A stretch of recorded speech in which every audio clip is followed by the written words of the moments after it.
enjoyers. It is I, Piggy, and I'm joined by Ash here from Watching Walford, bringing you yet another edition of the Watching Walford podcast. It's episode 118. Today's episodes are going to cover the biggest storylines and takeaways from week 14 of 2025. All the episodes from the 31st of the 3rd, 2025, all the way to the 3rd of the 4th, 2025. Now, we originally started this podcast, but I will say I was recording some stuff for voiceover at work for a video coming out, and I unscrewed my microphone. And when I was originally recording the podcast, you could literally hear everything. Like you could hear, it probably didn't pick up on Ash saying, but on like my OBS, it was telling me, oh, I can hear like the baby upstairs kicking. I can hear the man next door like making cornflakes, and I was like, oh no. And then I spent about 20 minutes trying to screw it in, and I went, oh bloody hell. Ash just sat there like, come on, mate. Come on, there's some match on at 6:30. Come on. We have some voiceovers to do later. Me half sunburnt, just kind of sat here like.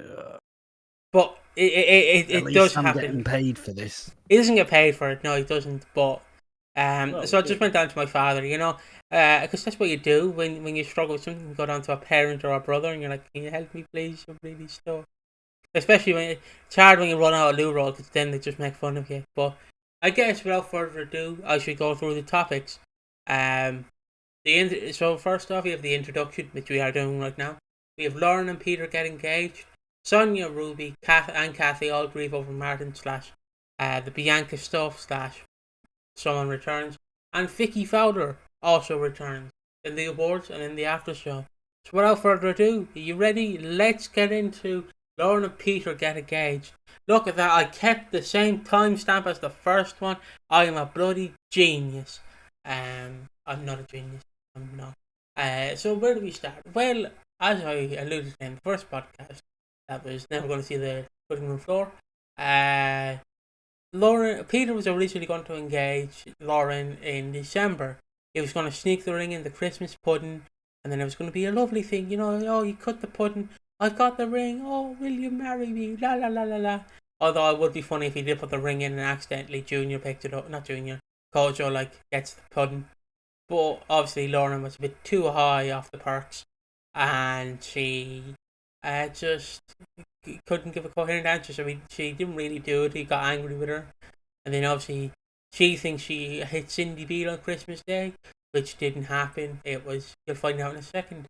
And so today's episode on Mother's Day in the EastEnders universe, Peter, Lauren is really struggling. She has to go to a doctor's appointment, but Peter has mummy issues, and he's really looking for his mammy right now. Or if you want to put it in Nick Cotton's terms, he's looking for his ma right now. And does he find her? No, he just keeps texting her, and it's like, you've been straight to voicemail. Yeah, he actively asked Lauren what happens when a person's profile picture is like a silhouette. You've just been blocked, son. You've been blocked. So, yeah, he got blocked. He didn't even do anything wrong. She might have scolded him for making the eggs wrong when he was 10, probably. True. So he's a bit vindictive. Just an excuse, just Cindy Beale did nothing wrong. Keep that hashtag. Not keeping it real with Cindy Beale. So as I was saying, where was it? Yeah, Lauren has to go for a scan, but of course Peter is too fixated on trying to get in contact with Cindy. He really wants to contact her, and it just doesn't work.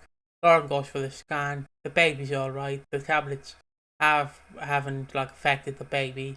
She gets back. I'll get into the Ian stuff in a minute with the Beals, but that's for this next topic, Sonia stuff. And so yeah, he goes in. He proposes to her after a long day's work. My favorite bit is when they're at the very start of doing here's the plan for Beals Heels, and Louis chimes in a bit too quickly. 3, 2, no, not now, Louis, not now. Yeah, get back in the horse, Louis. You'll be fine. He's honestly just wholesome in this episode. He's just wholesome. He is just farting around, isn't he? He is. He's not got much going on. Nah. They need to pay him somehow. It was one of his off days. They had to pay him. He was, Yeah, just like Elaine, he just shows up when he's not supposed to be there. yeah, No, you you're reckon breaking all the child laws. Ah, he's sitting out back of like the EastEnders studio, like outside the like Loftmans where the actors have like their dressing rooms. He's just like out there with like one of those candy cigarette sticks, just like hard day at the office today. there's an angry wasp accostomy in the background as well. So if you occasionally pay attention to the back of a camera, you do see a wasp absolutely fucking raging around in the background. You gonna smack him with a newspaper? No, Just gonna let him be. yeah, I mean, yeah, wasps are terrifying. I mean, you could just Not like bees. I'd just go up there and one punch the wasp. You'd be fine. I'm alright, mate. I don't want to get stung. You won't get stung if you do it carefully. Yeah, just carefully batter a wasp. I'm alright. I've done it before. It's fine. You know you don't get stung. You don't fuck with it. Yeah, I'm not asking for solutions. I'm just saying that it's there. I made my bed. it's just you're gonna move out of that bedroom. It's like it's the wasp's bedroom now. Exactly. He can sleep in the bed and everything. Maybe not that far. So yeah, continuing on. Lauren does not accept this proposal, and now Ash was probably enjoying some ice cream when he got a text from me. So I was like, "Oh look, Max Brannan return," and then it's like, "No, it's no." But maybe. So yeah, she doesn't accept, and then she's wondering who attacked Cindy because she thinks she attacked her, but no, it wasn't her. It was Kathy Beale, and Kathy just goes, "Look, Lauren, I attacked her. No need to be afraid." And then Lauren tells Peter the next day, "Snitches get stitches, Lauren," and basically Peter's furious with Kathy, understandable, but she basically did tell you, Peter, to go fuck yourself like 2 months ago. Don't know why you're really worried, and you were very like jittery around her like until she disappeared in March. So I don't know why you all of a sudden care for her. So just what I'm saying. Like, but anyways, Peter's furious with Kathy, but Lauren wants to make it up to her. And what does Lauren do? She gets down on one knee and says, "What? There's 20p here. Sorry, hold on. Also, will you marry me?" And Peter says, "Yes, I will." And they're very happy. I mean, it's just Peter just managed. Peter just really wanted to be proposed to, didn't he? That's what he wanted. He just wanted to be proposed to in the end. So, well, what? So she's going to propose to me? I'm breaking all the gender stereotypes. I mean, it's a weird thing because the issue with Peter and Lauren is it feels like they are already married because they live together. They have another baby on the way, and it feels like a matter of time. But obviously, Peter's first proposal was him being like, "Wait, I know I forgot about the baby scan and didn't put you first, but we should get married." It's like, well, you literally just chose your mum who made me relapse over me. Why the fuck would I marry you? But then like a week later, she goes, well, it's all changed now, Peter. We have a baby on the way. Let's go straight to the marriage. Yeah, I find it funny, but to me, it depends when they're going to do the wedding. But like honestly, you have to get Max back for it. I don't care who the guests are. You can bloody bring back Abby from the grave. I don't care. But like, get Max. Come on. Because I have a perfect. It has to be done. Because remember, people at Christmas were theorizing like Cindy was going to get thrown out of the pub, and then like Max Brown was going to pull up in a car and like whisk her away into the night. Yeah. I'm wondering like what happens if we don't see Cindy until the wedding? And at the wedding, she pulls up, and wrapped around her arms is Max Brannan. I mean, it does feel like they would kind of fit the same. They are basically the same person. Yes. But yeah, obviously, when you do the wedding, you do want to bring back a bunch more Beals and like have it be the return of maybe Morgan, the one Brannan kid that we don't really hear or see about. if Cora Cross is still around, but she's still alive in the show, you bring her back to give her the old Nan seal of approval. Like, there's just, and obviously Max, Tanya as well. Like, you immediately try to bring them back, and it feels like it'll be it's kind of a no-brainer, really, to try it again. Yeah, I do. I would love to see it, honestly. Bringing Max back would be the perfect choice in my eyes. It'd be very weird to have a wedding without Max. Like, I understand people might not get that, but it's like, he just seems like he would fit in, because he'd make the wedding all about him and not his daughter. Like, he's like Cindy, like you said, right? He's making it all about him, and he'd be like, yeah, there you go. So that's Lauren and Peter. Do they get engaged? Yes. So the next topic, which, let me just make a timestamp of this. The next topic is Sonia, Ruby, and Kathy all grieve over Martin. I would have put Jean, but Jean's kind of been a bit worried, so yeah, didn't really include her. And we don't talk about Jean anymore. Everybody hates Jean. Yeah, but Jean basically is just really struggling with the wedding. Not the wedding, the funeral. Jesus, slip of the tongue. She's really struggling with the funeral, and that's all with Jean. But I guess I'm gonna just dive into it the way I want to do it, and ask him to chime in when he wants. So we start off the week where Sonia and Bianca eat free at Beale's Eels because it's Mother's Day, and Ian gives out that she's breastfeeding. Fair enough. Old men typically tend to do that. What are you doing breastfeeding in public?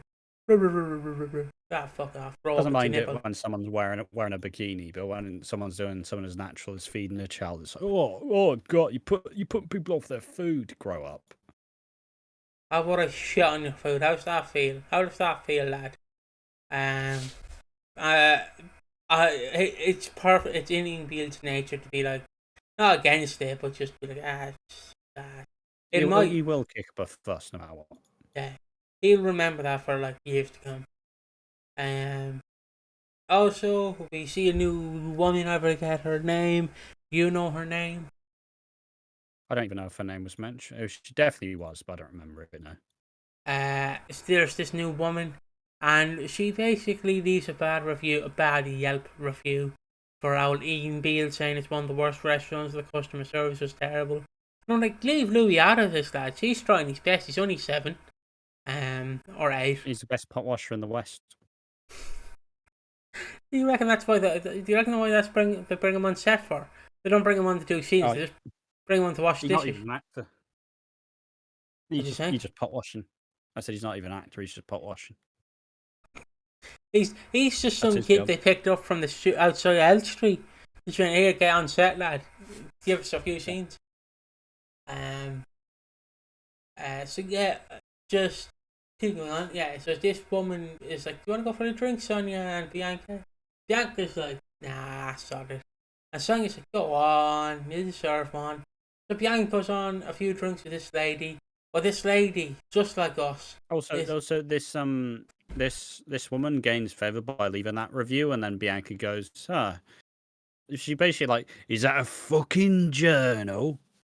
Like, is that fucking journalist? She sneaking on us for a story." And then after she hears the bad review that she gave Ian, Bianca's like, maybe she's not all bad.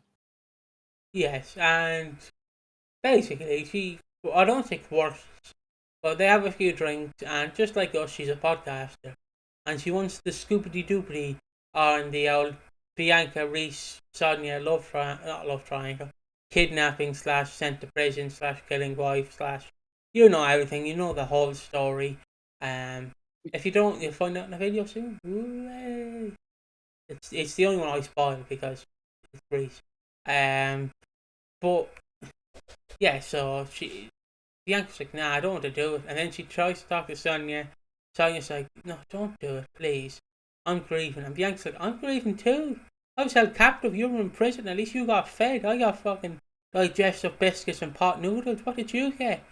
A lovely, luxurious dinner that was microwaved." Lovely, luxurious dinner in prison.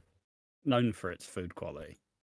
Well, Walford is known for having good chefs in Walford prison, from my knowledge. And The bloody got you bloody seen Chrissy Watts with like the bloody like with makeup and bloody hairstylist done. They can Yeah, afford. but she was. Then I turned full Irish. Oh, I heard that Chrissy was in prison with the bloody hairstyling and that. Mostly farmer, but you know. Yeah, but yeah, Um, you know what I mean. She was bloody like she could get a hairdresser. I think they can afford a chef for doesn't Sonia. mean the food's good. Maybe it does. You don't know That's Walford. still contraband. You don't know Walford Prison. You don't know. She's raw roost. She's not fucking getting her hands dirty peeling the spuds. Hey Sonia, I know you killed your boyfriend's wife, but can you peel some spud for her, please? Go on. But yeah, Sonia's like, don't take it. And then who shows up, Ash? Who? I don't know. I Who? don't know who shows up. That's my favourite bit. It's just going, who shows up, Ash? And he's like, what? Okay, it's Bex. Right. It's Bex. He got it. Look, everyone clap. He got it. I don't know why that was so sarcastic. He's not meaning to come across that way. Yeah, Bex shows up and Sonia's like, yeah, Bex, how are you? Let's go. And then Bianca's like, Just in time for the funeral next week. yeah, ironically, she's just there for the funeral. Maybe she leaves with Sonia next week. Maybe. I mean, yeah, could do. And yeah, we do get a nice little update about what Bex has been doing. And basically, Bex has had a shit life. That's the revelation. Bex has had a fucking awful life since she left. She's been cheated on by 2 separate partners in 6 months. A dad's dead, and it's not been good. And she's It's thinking not about been good for Bex. and she's thinking about trying to date women. So your mother does it, Which Bex. Linda obviously chimed in, just like your mum. Yeah. Also, I have no idea why Linda was here. Like Linda was just eavesdropping whilst holding baby Julia. A good way to get gossip, really. She's not even supposed to be in the scene, I bet. She was just walked on set. They were like, we probably need to pay. She's one extra booking day booked in for this week, but we don't have any scenes for her. Quick, get her in that scene. Go on. Get her in that scene. But yeah, it's funny because if Beck's talking to Sonia and they just have like bloody then just like it's bloody like I mean, she's just holding a baby. She's not playing it like an accordion. no. Although it would be funny if she was. But continuing on, Bex is like grieving over Martin, and she's like, "Mom, can I see the body?" And Sonia's like, "Baby, I don't really want to do it, but Bex like, please, I need to see it." Which I'm surprised the coffin's not open, because Well, the answer is he's obviously not back to do these scenes, is he? Well, I know that's the answer. That's the simple answer. He's busy. He's doing other stuff. Yeah, but this was filmed like 6 months ago. It's like 4 months ago. No, this was probably all. I mean, fairly deep. I'd imagine this was filmed when they got back from the 40th, right? Fair enough. Like timeline wise, he's not on set at this time. His last day was the 40th. Let's be honest. And obviously, they didn't film any further scenes with him because he was dead. So they pretty much shook his hand, gave him his flowers at the end of that session, then he was gone doing other things. Fair enough. But yeah, it's a big thing, right? Where Sonia's been refusing to grieve, essentially. So much has happened that she doesn't want to stop, because if she stops, she will just break down. At the end of the day, like, she has so much to do. She's a new mum again after all this time. She needs to keep going because she's got a baby to help to raise. She's putting her grief to the bottom because she knows that she's not even like the main priority. She's not even the main priority with grief. Everybody else has taken up that space of grief. So yeah, and when Bex asks her, Sonia's kind of like, yeah, well, I'll totally do that. And Bex is clearly struggling a lot, and Sonia she's still got a brave face on, and they also they recruit Kathy along to come and say goodbye with them. And it's a nice little scene. If it was anybody else other than Martin, even though I love Martin, for some reason this once again was not like it wasn't making me cry in the slightest. So I'm just like, yeah, this is sad. Kathy obviously talks about how, you know, she's basically his god, like basically his mum after Pauline died. Get another Pauline dig in there as well. Yeah. Get another Pauline was a fucking cow, wasn't she? All right. Pipe down, guys. Stop. Can we stop? Can we actually say some nice things about Pauline for once? Do you reckon at the Because funeral? I like her. Do you reckon at the funeral they're just gonna throw another dig at her? Or 6 feet under like your mother's career? God damn. But yeah, it's just, and they kind of go one by one. Bex doesn't really get much to do. Honestly, her return so far, I know it's only been like one episode, and she'll obviously get more important scenes.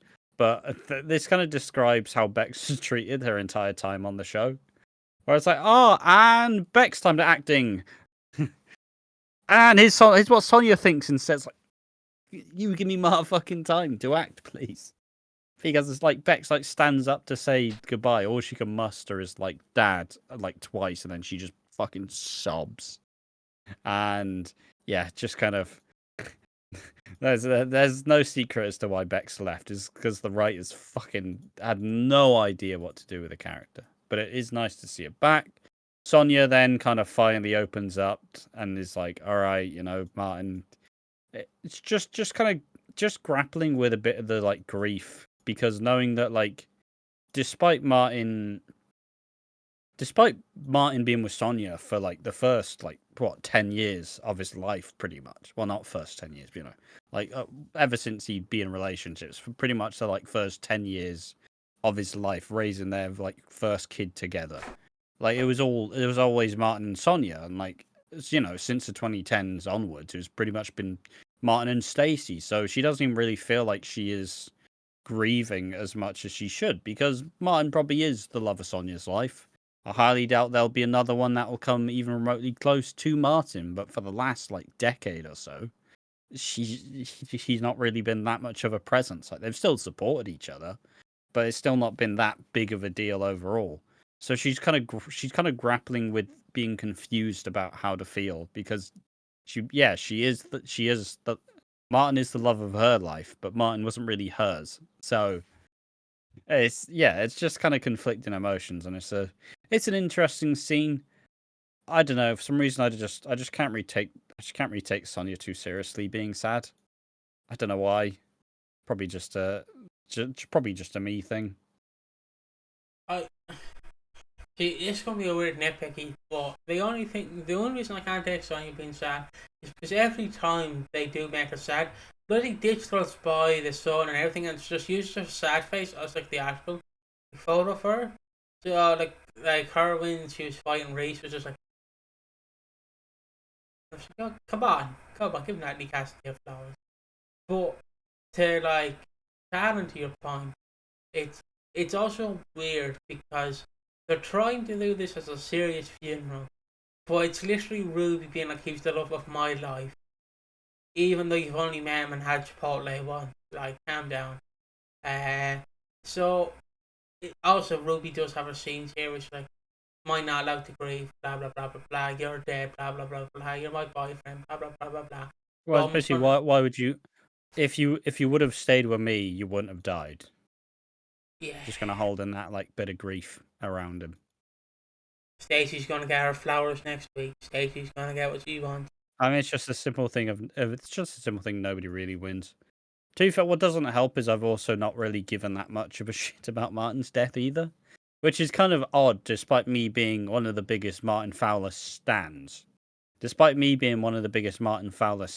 I'm just kind of like, yeah, fair enough. Yeah, his best days were behind him. Like, I was going to do a tribute to him by using Creed's My Sacrifice, but half of it was just going to be like either Ash or Jonathan Ross, aka Chicken Nugget Lover 69, like basically talking about Martin. So, like, it would be Martin, but the main focus will be Ash going, I bloody love Martin. He's my favourite character. When you are with me, I'm free. It's like, it's just Ash crying over Martin. Yeah, but I didn't even cry over him, though. That's the problem. Okay, sorry, let me correct myself. Ash letting out a tiny wince of sadness. Not even getting that. Okay, Ash letting out a tiny, tiny little bit of happiness. There we go, is that better? Indifference. Okay. And now, the main topic everyone's here for. Vicki Fowler / Spencer Moon has returned. So, are you ready to Spencer Moon has not returned. He has returned, don't you lie. Spencer Moon had a great comeback this week. So, where do we start? Well, we start on Monday's episode, I guess. We start with Phil. Nigel, obviously, with dementia, is a bit more worried about Phil. He's like looking for Phil. He thinks he's gone missing, but obviously he's not. So he calls Sharon, and then Sharon's like, "Oh yeah, no, Phil, I love you, Phil." And Phil's like, "Oh, lads, I was just going to the shop to get some milk, lads." Obviously, he went to visit Peggy's grave. Oh yeah, I know, but I just like saying he went to get some milk. He obviously went to the grave. He came back, and he doesn't tell people that Nigel has dementia, but he just says, "Don't worry about it." And there we go. He basically, oh Jesus, he basically just throughout the episode is just like a bit upset. So basically, Kathy has this idea to make him happy, where she's gonna reunite all these kids, well, all the kids he has on the show together, and be very happy. He obviously brings Albie and Jordan together. No, it's not Jordan. Who's the other kid? Albie Raymond. Raymond. Brings Albie and Raymond together. He gets a phone call from Ben. I love that Nigel is playing chess and checkers and like playing with cards with them, because it's nice and wholesome. And then Nigel is like, oh yeah, basically I'll go with Denise and we'll bring Albie and Raymond over for a play day. You're right, that's Sharon. And Sharon's like, yeah. And they get very intimate. They start talking about personal beliefs and all that. And they kiss. And then Sharon's like, Phil, wrong time, but I did shag your brother when you tried to kill yourself. The one that's really like, obviously I made a video on it when I was really hyped about it on Monday, but it starts off as this really interesting thing because they're finally going to rekindle, right? It's going to be this really big emotional scene, and for the first time ever, I'm like, yes, Phil and Sharon together. Finally, this is actually the right time for this to happen. This is great. This is, you know what, fair enough. I'll take this. I'll absolutely take this. And then, which I did forget, I'm not going to be like those soap or the other Redditors saying, did they forget that Grant slept with Sharon? I forgot that Grant and Sharon slept together. So then suddenly Sharon feels like, let's move in together. Let's live a life with Albie, with our kid. It'll be fine. It'll be great. It'll be a really good idea. And then suddenly Sharon's like, oh no, Phil, I can't. It's the wrong time. Oh, I can't. And it's like, oh, why, Sharon? What's wrong? And she goes, because I slept with Grant. Oh, fuck. They got me. And Phil obviously goes, look, I've been shot, I've been stabbed. Out of all the scary things I've done, the scariest time in my life was one of the voices were in my head. And I know I couldn't trust them, and I now know I can't trust you. And Phil flows against Sharon out of the house, and he says, relatively politely does it as well. Yeah, he says, "You have no please get out." He tells her to get out, and then she gets out, and then he tells her, "You have no family." And then this Hayley Slater woman voice can be heard. It's not Hayley Slater, but she just has a very scrappy. Not sound anything like Hayley Slater. She has a very scrappy voice, and she's like, "Oh, you talking crap about my sister? Leave her alone." It's. I am family. I am her family. Don't ask about Don't ask about the family tree. But I am her half sister. But please do not look into the family tree because it gets very confusing. And who is this woman? It is I was going to say Zoe Slater. It's not. It's Vicki Fowler. Vicki Fowler has returned. Does she have a man in the moon? Well, you'll find More how on him as the you'll find. episodes go. What was you saying? I said more on him as the episodes go. Yeah. But yeah, it's a cool way to reintroduce Vicky and this new Fowler family, because you go, oh, all right, Phil and Sharon. It's just what Chris Glenshaw was looking to get. How he's been positioning Phil and Sharon kind of at each other's, like, at odds with one another. But in the end, is it going to be them? Is it them who he wants to put together? It's like, okay, cool. Then the second Phil realizes once again the reverse of Sharon Gate has happened. Now suddenly, because the way I expected to happen, I thought Sharon and Phil were going to get back together. And then Sharon just wasn't going to tell him that she slept with Grant. Yeah. And I thought it was going to come out at like Christmas or something, or just later on down the line. But no, they just expose it right here, right now. And in doing that, puts her back out on the street, back to square one, with Martin being gone. Now there's a new family here, as her sister's here. It's a very smart way to introduce the Fowlers. And, you get Vicky, you get Ross, and you get, I don't remember the kid's name. Stephen. Is it Joel or something? Joel. Yeah, it's Joel. Yeah. But yeah, it's a very smart and shrewd way to introduce these new characters. So full credit. I really enjoyed it. I thought it was a really cool twist. Yeah. And now some sad news. So Vicky has returned, and obviously when Vicky returns, you kind of do have to mention him. Dan Watts is obviously a bit mentioned because he's Sharon's dad and Vicky's dad, and Sharon's lover's dad, Dennis Rickman. Don't look into that again. And they kind of just make jokes about it. And then, who's this new man? It's Ross. But he's not Spencer Moon. Spencer Moon has hair. He doesn't. Who is this guy? Well, this guy has been... why he's getting shaded on his lack of hair. It's just doing it from an outsider's perspective. Like, just, he has hair. He doesn't. Two different people. But who is this man? This man is Ross. This man is new to the show. He's a new character.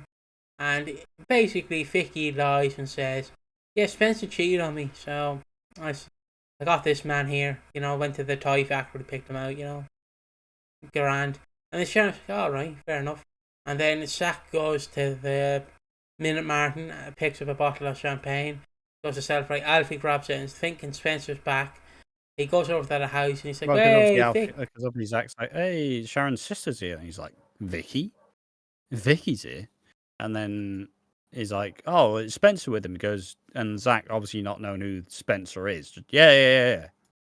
So Alfie goes over there all excited to see his brother after all this time, which he's not seen. I'm sure, like, he's contacted him since, but like he's not seen on screen since like 2003, 2004. So he's like, oh, I'll go see Spencer. How's he doing? He kept this quiet. And so he goes to Sharon's, only to find out that's not Spencer. That's not Spencer, is it? That's Ross. What the fuck happened to Spencer? And then Alfie gets a call from Spencer, and it's like, you lied. You cheated on Spencer. It's your fucking fault. Which sets like everybody back again, as they're like, well, you just lied to us. Why would you lie to us? Well, if everything is, obviously you have to get the reference into Dan, so if everything is catches, goes just like your father, a dirty man, a dirty stinking liar. Like, yeah. But sometimes, I know it's all scripted, but sometimes I'm like, are the digs at fucking Leslie Grantham, because he did do that thing where he basically did show on Jesse Wallace and Shane Ritchie. If you don't know, he called their acting terrible, like 04, which it was something. I know it's all scripted, I know, but I just like to imagine in my head he's like throwing shade at him 20 years later. So yeah, Spencer is not here. He's sad. The weird thing is to play it off like he hasn't seen Spencer, but he definitely has. Like, Well, Alfie. yeah, Alfie. I mean, not since necessarily. Like, not seen him in a while. But my question is, if you kept in contact with Spencer, surely he would tell you that they broke up. Yeah, but I mean, Alfie's been busy doing his own stuff, right? So Yeah, fair enough, fair enough. especially with Spencer still being in Australia, not exactly the easiest time zone to match with. So, Yeah, let's call Alfie in Australia. It's like 7, but here it's like fucking 1 in the morning. Right? It's a very hard time zone to manage. fair enough, fair enough. And Kath goes to slap Vicky, but she doesn't, and then basically Vicky's like, Sharon, yeah, I'm just here now. I came back from Martin's funeral where Ross goes, we need the money. We need the money. Please give us the money. And Vicky tries to get Ian Beale to give her the money, but Ian's like, I know you're my cousin, but yeah. And then Priya stands up for Ian and basically like, yeah, and you know what they say in Australia? Everybody needs good neighbours. Come on, Priya, that's asked. Make a home and away reference. Come on. Yeah, but nothing in Home and Away is as iconic as Neighbours. I'll have you know that My ball. sister will be spewing at that one. I'll fucking dare you. Sorry. No, but it's a nice little Neighbours reference. Glad that they waited for it to be dead. I mean, also that they did a little April Fool's joke where they basically made the Neighbours titles, and with the jazz theme, that was fun.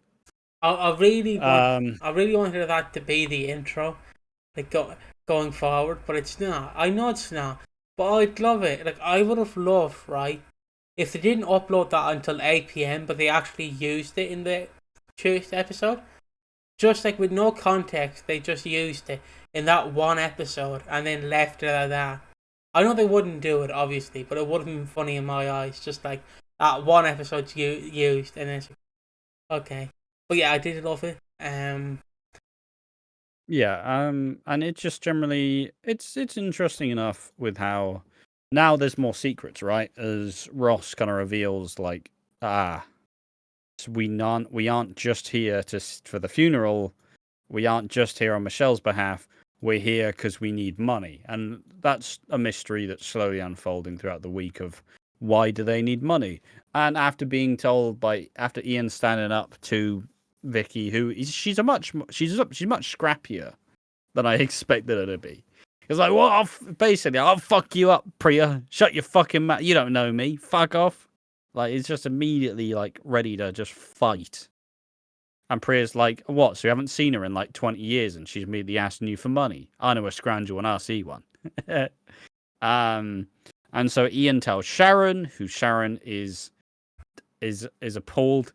Also, the one funny line with the cat stuff, because first you had Cat actually being Cat, which was fun. Cat actually being, like, protecting her family.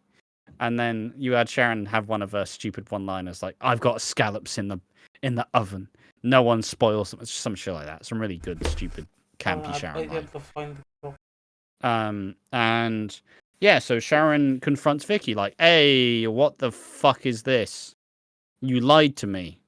You know, if you would have just asked me for the money, I probably would have given it to you, but you didn't and you lied about it. You reminded me of Den. Which, like I said, I'm glad that they're addressing it, because that Den connection, she is the kid of Den Watt and Michelle Fowler. That's fucking crazy. That's a ridiculous amount of legacy. If she wasn't slightly scheming and conniving, it would be like, are you really Den's kid? It's like when they tried to make Dottie kind of. They wanted to make her like Den, but not. They wanted to make her like Nick, but didn't. Like, they never fully went with it. So she was like scheming and conning people, but she was still actually trying to be somewhat nice. And it's like, what's the fucking point? You're Den Watts, you're Nick Cotton's kid. You're not supposed to be fucking nice. You're supposed to be a scheming fucker. Like, it's just they never really delivered on that. But it's nice to see that they are trying to definitely remind everyone who Den Watts was by kind of explaining why Vicki is the way she is. And Sharon initially is like, I'm not giving you shit.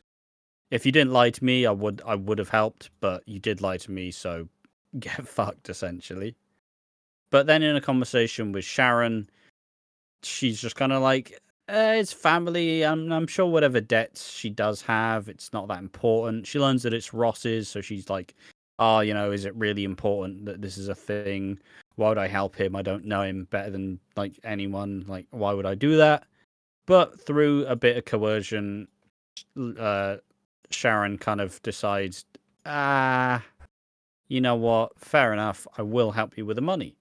And so, boom, it's revealed that Ross is in 50 grand of debt, but that's 50 grand Aussie dollars, so about 2p.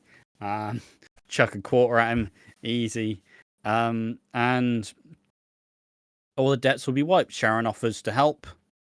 Also, her and Vicki immediately nearly fight as Sharon's like, she's like, oh yeah, Princess Sharona, look at this, you're all starting off Phil's money. Ooh, like immediately very scrappy. I do like the idea of this new Vicki. I don't like her particularly much, anyways, because she is just come back to like con people out of money. Like she's not exactly covered in roses.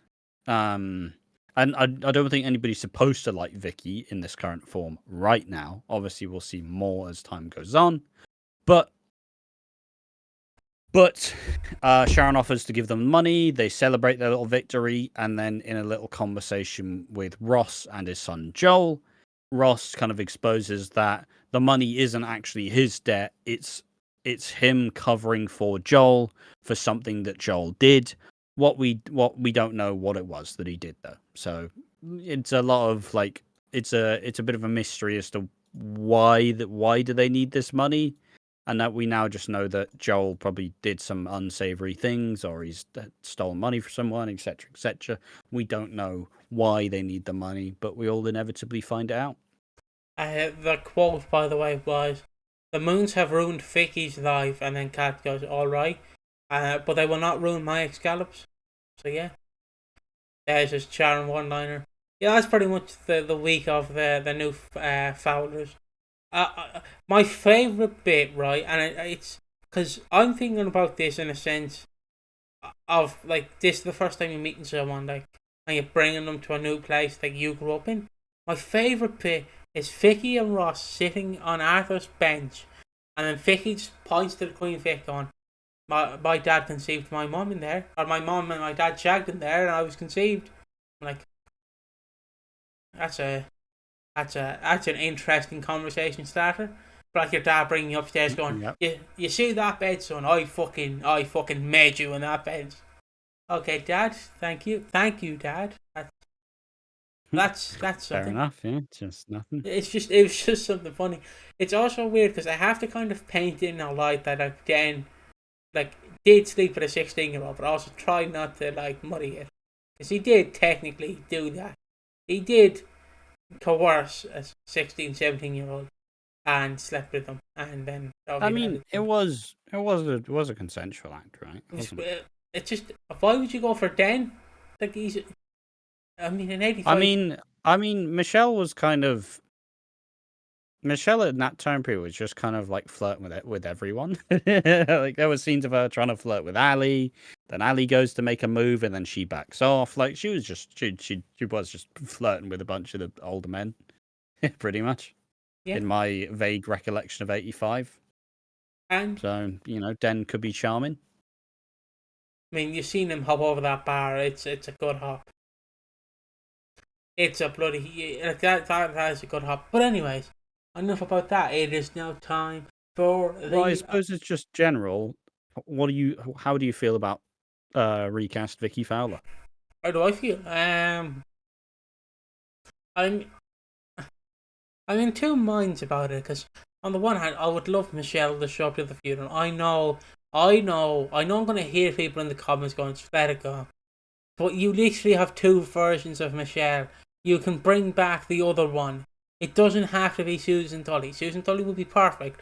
but it doesn't have to be. She doesn't even have to show up for a week. She can literally show up for the funeral and be like, I'm fucking back off to Australia now, lads. See ya. And then that's it. And then she could bring in Vicki Fowler that way. I understand that she's struggling, as we heard about a phone call with Sharon. But, like, come on. Because she's the only lasting Fowler. She is. Other than Vicky, of course. Or other than Vicki, yeah. But it's just, yeah. So I do like Vicki Fowler because she is an interesting character in a sense. Because we've only seen roughly 1 year of grown up Vicki on the show. Because I believe she was only there from like 2003. She was there from 03 to 04, yeah. Late 04, early 05. She left with Sharon. She left with Sharon, like before Den died. So, someone correct me in the comments. So, thank you for that.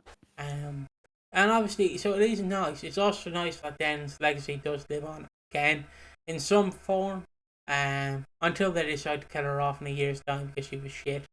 But you know, classic EastEnders. You know, classic. But I really enjoy her. I think she's doing a good job. I enjoy Joel. I enjoy Tommy being a jealous friend to Joel because Joel's hanging out with like Lily, and then Tommy's like, "Why are you hanging out with her, huh? She has cooties. Leave her alone." Ugh. Yeah, like Joel. He also seemed to. He just seems quite like malleable. He seems to get on with everyone. Yeah, he does. He hasn't really had much of a problem making friends. Which obviously Tommy's like, "Yo, why is he doing that?" Then Alfie's like, "Stay away from him," and then he's like, "What? Why? I've just made a new friend." And then Kat's like, "Alfie, pipe the fuck down. Shut the fuck up. He's just found a new friend after being with an AI friend, and he deletes the app because he's not a new mate."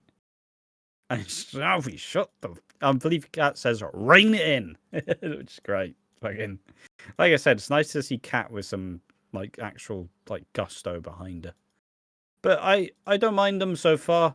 Obviously, you're not supposed to like Vicky in this current form. She has been brought back, and she's trying to like scheme money away from characters we like. So I've seen a lot of people being like, "It might be an unpopular opinion, but I don't like Vicki Fowler." It's like, well, yeah, and you're not fucking supposed to, are you? She's come back. She has come back for the first time in years, and she's immediately trying to con people out of money. Of course, you're not supposed to like her. She's not likable. It's just that family connection, which makes us be like, yeah, maybe she's not all bad. Yeah. But yeah, definitely an interesting a cool way to establish the characters. I think they're doing an interesting job so far. Obviously, time will tell what the secret is with Joel and Ross, and I'm sure, like, to me, Ross has the potential to become like another Harvey type character, right? Where he's not the biggest of characters, he probably doesn't have the biggest of storylines, but he's a solid background filler character, and obviously Vicky is the main. Obviously, Vicky and Joel are like the main ones of this new like pairing, so I think it'll be an interesting one to see how it shapes up. But so far, the introduction I think was quite good, and we'll get to see a lot more with them during Martin's funeral scenes as well. So yeah, and I guess now it is time for the awards. Can you go through the awards while I jot down the timestamp? We have 3 awards. We have underrated for the character who probably, well, it's just basically who we like the most of the week. Let's be honest, it's not really underrated. It's just whoever the fuck we like in the week. You have who needs slapping down, which was obvious reasons, like kind of annoying, prick, dickhead, etc., etc. And finally, the Keanu Taylor Award of Excellence for the most wooden. It's a joke award.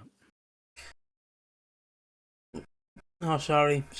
So the first award is underrated. Who's underrated to you? I'm just going to say Joel. Had a good introduction. Seems quite likable. Interested to see where it goes. Can we bring in a girl called Ellie for him? Yeah. Well, it's a bit weird because of Last of Us and Father. Yeah, true. Hey. Yeah. I didn't think that one through. Sorry. Moving swiftly on. Underrated for me. Oh Jesus. Just the way I'm going for, like, not a person, but just the way, like, Spencer's mentioned, because this is the most amount of time he's been mentioned in 20 years. No one gave a Yes. fart about him in 20 years. And then the minute Vicky's back, it's like, yeah, it's not Spencer. It's like, who? It's like when you're throwing a surprise birthday party for someone, but, like, the wrong person walks in. It's like, yeah, happy. Oh, okay. Sorry, Gran. Just getting that corner there. Thank you. Happy. Oh, it's just Grandad as well. Ah, bollocks. So yeah, I do enjoy that. The next award is the Keanu Taylor Award of Excellence. I'm going for Martin's Coffin. Obviously, the joke there. Yeah. It's wooden.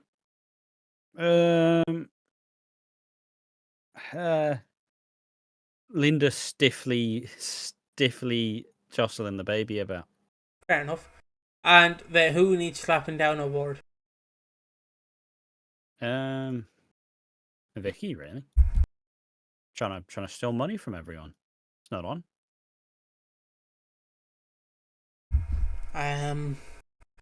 Who needs slapping down for me? That's an interesting one. I'd gone for Vicky as well. Why not? And that's the awards, everyone. Thank you for watching the podcast. We are now going to do the after show. So if you want to stick around here as bullshit for about 5, 10 minutes, 20 minutes, 30 minutes, be our guest, because this is the after show, and this is what we do. So yeah, welcome to the after show. I'll just wait 5 more seconds, and I'll re-say it. Welcome to the after show. Now, what's the after show? This is where we just do random topics. Anything you want to start off with, Ash? I don't really know. I don't really know. I guess we can do some progress on some projects we've been working on. The scripted video that we have been working on, the script has been finished. It is now in the early stages of production, where both myself and Piggy are narrating it, which it'll be a different one in comparison to Christmas, where it was just me doing the ranking. But, this time we have kind of we've shared it up, and now we'll be doing like half and half each. So, yeah, we recorded a bit of lines on Wednesday. As you've never really done much voiceover stuff before, have you been finding that little process? My favourite thing is, because I had to explain to Ash while recording it, there's lines in there that is very hard to pronounce for me. Ash found this out. So if there's a line with a lot of S's or anything that's a lot of the same letters, I struggle to pronounce it, I found out. So, like, if it's like she sells by the seashore, I struggle with that. And it's just funny because I'll just give out one of the, like, funny ones, because it buckles me, because Ash is like, okay, we need you to reread this line, and I obviously read it, Bianca. But Ash is like, no, you said it wrong. You said Bianca. Bianchi. Is it Bianchi or Bianca? Basically the same thing. Yeah, it's just and like what Ash found out the hard way is sometimes I have to read words ahead of when I'm saying it, so I do, like, get stumbled upon my words. So I'm trying to pronounce a word, but I've been finding it good. There's a lot of funny outtakes in it, honestly. None of them will see the light of day. None of them will see the light of day, true, but if we ever do a bloopers, it would see the light of day. But that's if it ever sees the light of day. It probably won't. And I've just been finding it fun, because I like reading stuff out, and I like narrating, but it's just hard, like, to do it on your own, because you don't know. Ash is he wants everything to be picture perfect, so it's very hard for me to know what I know what I have. I know when I stumble on a line, I have to redo the line, so I redo the line. But it's very hard, because sometimes I pronounce words a bit incorrectly, so I have to, like, redo that but pronounce it this way. And yeah, so I've been finding it a lot of fun, honestly. I've been finding it a lot of fun. I just you have me in comparison, who feels like that, like, old veteran, just like first time. It's just, yeah. honest. It has coincided with a slight bit of heat, and I've been outside a lot more, so I'm a slight bit of sunburn. So my skin's on fire, and I'm just kind of sat here, just like. Ugh. Smoking us. I went from not being jaded to being jaded within a week. Last week I was absolutely full of beans. This week I'm fed up. Apparently, that's my current mood set. I don't even know why. Not even been a bad week, but it's just, so you have to roll with the punches. It's But yeah, it's good fun though. It's nice to see it gradually taking shape. I have no idea on the timeline of when it'll actually be finished. Because that's the problem with these sorts of like long-winded, highly edited, highly structured videos is if you're trying to go for a certain style, that style you can't really rush. Like there's a difference between you want good quality control is the whole problem. You don't want yeah, sure, we probably could have rushed out a script in like 2 days and then it would be done in 4 days and it's shit. But that's not really what we're trying to do. We're trying to make like a nice little like evergreen, a really good like kind of pilot of like a formula or something we could probably do and expand on and go further with.